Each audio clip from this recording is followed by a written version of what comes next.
Here's how you make a seed bomb. First, shake up a bag of compost and then add in clay. Add about a half cup of water and mix until the mixture holds together.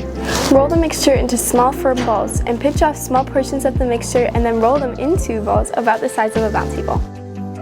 Lay the seed bombs on a tray lined with parchment paper to dry thoroughly. Allow the seed bombs to dry completely, preferably for 1 to 2 hours in a sunny spot, and soon they will be ready to spread and grow.